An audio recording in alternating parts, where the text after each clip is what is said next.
I'm Christopher Maher and I'm here today to interview Kevin from Two Door Cinema Club.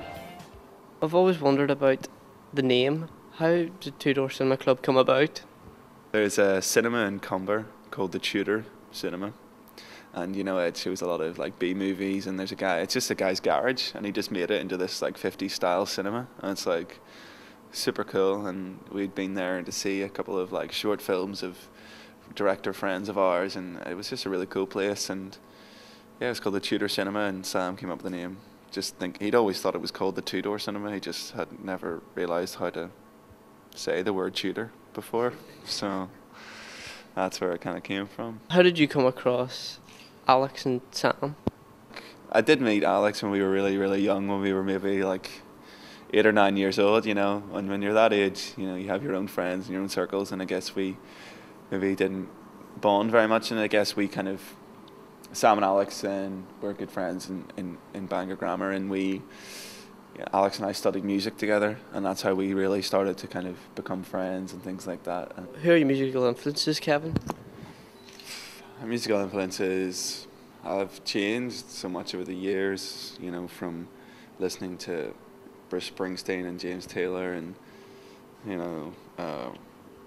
Otis and the Elevators when we were kids, to, discovering indie music and dance music like Daft Punk and Death Cab for Cutie and Cassius and artists like that. The main reason why you're here today is to support the One School of Thought campaign. Why do you support the One School of Thought campaign, Kevin?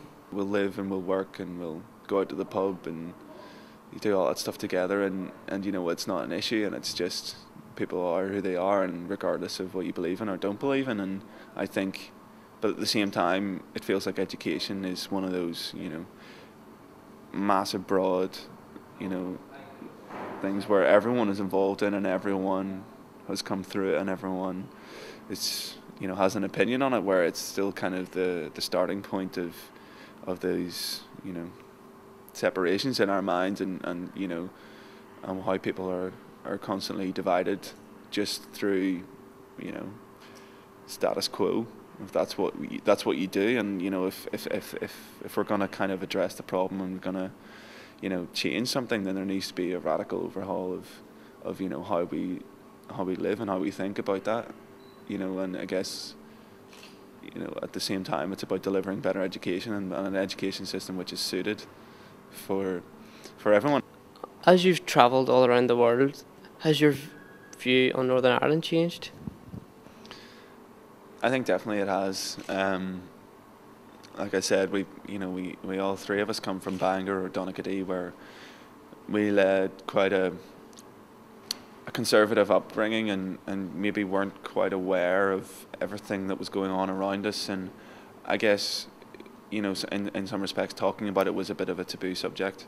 And I think we've become much more, I guess, not so much involved, but it kind of became a bit of a responsibility to kind of know what was going on, and to know that when people asked about us, that we could give an accurate account and give like a bit of information to people who were interested. 2011's been a great year. You won the MTV award, and you won the Northern Ireland Music Awards.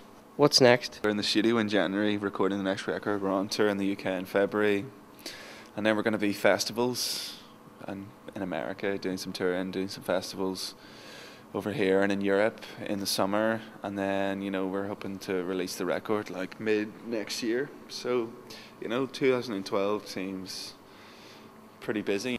So would there be a trip to Belfast this year? Definitely this year, yeah, definitely. We're going to do some stuff, yeah. We've got some big ideas planned. We want to do something different here rather than do what, I think in some respects we have become like a band from London to some people, the way we would come over here and play Mandela Hall, or, spend, just come and do Mandela Hall and then next time come back and do the Ulster Hall, with some, whereas we are from here and we have a knowledge here, and, it should be special. So we've got some ideas to do some big stuff here around the release of the record. So. Well, it's been a privilege to interview you, Kevin. Thanks very much. Thank you.